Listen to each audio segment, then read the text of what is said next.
ओम नमो भगवते वासुदेवाय। हरे कृष्णा। भगवान विष्णु के स्वरूप शालिग्राम और माता तुलसी के मिलन का त्यौहार तुलसी विवाह हिंदू पंचांग के अनुसार कार्तिक मास के शुक्ल पक्ष की उदयव्यापिनी एकादशी तिथि तथा कुछ प्रांतों में कार्तिक शुक्ल द्वादशी के दिन भी मनाया जाता है। इस साल 12 नवंबर मंगलवार के दिन और 13 नवंबर के दिन तुलसी शालिग्राम विवाह कराया जाएगा। पद्म पुराण के पौराणिक कथा के अनुसार राजा जलंधर की पत्नी वृंदा के शाप से भगवान विष्णु पत्थर बन गए, जिस कारणवश प्रभु को शालिग्राम भी कहा जाता है और भक्तगण इस रूप में भी उनकी पूजा करते हैं। इसी श्राप से मुक्ति पाने के लिए भगवान विष्णु को अपने शालिग्राम स्वरूप में तुलसी से विवाह करना पड़ा था और उसी समय से कार्तिक मास के शुक्ल पक्ष की एकादशी द्वादशी को तुलसी विवाह का उत्सव मनाया जाता है। पद्म पुराण के अनुसार कार्तिक मास की शुक्ल पक्ष की नवमी को तुलसी विवाह रचाया जाता है। इस दिन भगवान विष्णु की प्रतिमा बनाकर उनका विवाह तुलसी जी से किया जाता है। विवाह के बाद नवमी, दसवीं तथा एकादशी को व्रत रखा जाता है और द्वादशी तिथि को भोजन करने के विषय में लिखा गया है। और कई प्राचीन ग्रंथों के अनुसार शुक्ल पक्ष की नवमी को तुलसी की स्थापना की जाती है। कई श्रद्धालु कार्तिक माह की एकादशी को तुलसी विवाह करते हैं और द्वादशी को व्रत का अनुष्ठान करते हैं। देवउत्थान एकादशी के दिन मनाया जाने वाला तुलसी विवाह विशुद्ध मांगलिक और आध्यात्मिक प्रसंग है।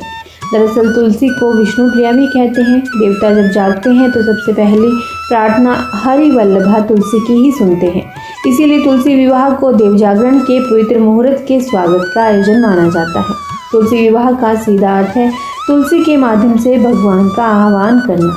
कार्तिक शुक्ल पक्ष एकादशी को तुलसी पूजन का उत्सव मनाया जाता है। वैसे तो तुलसी विवाह के लिए कार्तिक शुक्ल पक्ष नवमी की तिथि ठीक है, परंतु कुछ लोग एकादशी से लेकर के पूर्णिमा तक तुलसी पूजन करके 5वें दिन तुलसी का विवाह करते हैं। आयोजन बिल्कुल वैसे ही होता है जैसे हिंदी रीति रिवाज से सामान्य वर वधू का विवाह किया जाता है। देव प्रबोधिनी एकादशी के दिन मनाए जाने वाले इस मांगलिक प्रसंग के अवसर पर सनातन धर्म अवलंबी घर की साफ सफाई भी करते हैं और रंगोली से सजाते हैं। शाम के समय तुलसी चौरा के पास गन्ने का भव्य मंडप बनाकर उसमें साक्षात नारायण स्वरूप तुलसी नहीं शालिग्राम की मूर्ति रखते हैं और फिर विधि विधान पूर्वक उनके विवाह को संपन्न भी कराते हैं। मंडप, वर पूजा, कन्यादान, हवन और फिर प्रीति भोज सब कुछ ऐसा ही होता है जैसे शादियों के समय किया जाता है। इस विवाह में शालिग्राम वर और तुलसी कन्या के रूप में होती है। ये सारा आयोजन यजमान पत्नीक मिलकर करते हैं। इस दिन तुलसी के पौधे को यानी लड़की को लाल चुनरी ओढ़नी उड़ाई जाती है। तुलसी विवाह में 16 श्रृंगार के सभी सामान चढ़ावे के लिए रखे जाते हैं। शालिग्राम को दोनों हाथों में लेकर यजमान लड़के के रूप में यानी भगवान विष्णु के रूप में और यजमान की पत्नी तुलसी के पौधे को दोनों हाथों में लेकर अग्नि के फेरे लेते हैं। विवाह के बाद प्रीति भोज का आयोजन किया जाता है और कार्तिक मास में स्नान करने वाली स्त्रियां भी कार्तिक शुक्ल एकादशी को और द्वादशी को शालिग्राम और तुलसी का विवाह रचाती हैं। समस्त विधि विधान पूर्वक गाजे बाजे के साथ एक सुंदर मंडप के नीचे यह कार्य संपन्न होता है। विवाह के समय गाए जाने वाले गीत और भजन भी गाए जाते हैं। कार्तिक माह की देवउत्थान एकादशी से ही विवाह आदि से संबंधित सभी मंगल कार्य आरंभ हो जाते हैं। इसी दिन से हमारे हिंदू धर्म में भी विवाह के कार्य आरंभ हो जाते हैं। इसीलिए इस एकादशी के दिन तुलसी विवाह रचाना भी उचित है। कई स्थानों पर विष्णु जी की सोने की प्रतिमा बनाकर उनके साथ तुलसी का विवाह रचाने की बात भी कही गई है। विवाह से पहले 3 दिन तक पूजा करने का विधान है। नवमी, दशमी, एकादशी को व्रत और पूजन करके अगले दिन द्वादशी को तुलसी का पौधा किसी ब्राह्मण को देना शुभ होता है। लेकिन लोग एकादशी से पूर्णिमा तक तुलसी पूजन करके 5वें दिन तुलसी का विवाह करते हैं। तुलसी विवाह की यही पद्धति बहुत प्रचलित है। शास्त्रों में कहा भी गया है कि जिन दंपतियों की संतान नहीं होती वे जीवन में एक बार तुलसी का विवाह करके कन्यादान का पुण्य अवश्य ही प्राप्त करें। तुलसी विवाह करने से कन्यादान के समान पुण्य फल की प्राप्ति होती है। कार्तिक शुक्ल पक्ष की एकादशी पर तुलसी विवाह का विधिवत पूजन करने से भक्तों की सभी मनोकामनाएं भी पूर्ण होती हैं और हिंदू के संस्कार अनुसार तुलसी को देवी के रूप में हर घर में पूजा जाता है। प्रतिदिन तुलसी में जल देना तथा उसकी पूजा करना भी अनिवार्य माना गया है। तुलसी घर आंगन के वातावरण को सुखमय तथा स्वास्थ्यवर्धक बनाती है। तुलसी के पौधे को पवित्र और पूजनीय माना जाता है। तुलसी विवाह के अवसर पर व्रत रखने का बड़ा ही महत्व है। आइए जान लेते हैं तुलसी विवाह की विधि। तुलसी का गमला साफ सुथरा करके गेरू और चूने से रंग कर सजाना चाहिए। साड़ी आदि से सुंदर मंडप बनाकर गन्ने और फूलों से सजाएं। परिवार के सभी सदस्य शाम के समय तुलसी विवाह में शामिल होने के लिए नए कपड़े आदि पहनकर तैयार हों। तुलसी के साथ शादी के लिए शालिग्राम जी यानी विष्णु जी की काली मूर्ति चाहिए होती है। ये नहीं मिले तो आप अपनी श्रद्धानुसार सोने, पीतल या मिश्रित धातु की मूर्ति भी ले सकते हैं या फिर विष्णु जी की फोटो भी ले सकते हैं। यदि कोई व्यवस्था ना हो पाए तो पंडित जी से आग्रह करने पर वे मंदिर से शालिग्राम जी की मूर्ति अपने साथ भी ला सकते हैं। सबसे पहले गणेश जी का पूजन करें, फिर मंत्रों का उच्चारण करते हुए गाजे बाजे के साथ भगवान विष्णु की प्रतिमा को तुलसी जी के निकट लाकर रखें और कहें, हे भगवान केशव, आइए देव, मैं आपकी पूजा करूंगा, आपकी सेवा में तुलसी को समर्पित करूंगा, आप मेरे सभी मनोरथ पूर्ण करना। तुलसा जी और भगवान विष्णु की प्रतिमा में प्राण प्रतिष्ठा करके स्तुति आदि के द्वारा भगवान को निंद्रा से जगाया जाता है, क्योंकि इसी दिन देवउठनी एकादशी के दिन ही भगवान 4 महीनों के बाद जागते हैं और शाम को विवाह का आयोजन किया जाता है। विष्णु जी को पीले वस्त्र धारण करवाएं। पीला रंग विष्णु जी को प्रिय है। कांसे के पात्र में दही, घी, शहद रखकर भगवान को अर्पित करें।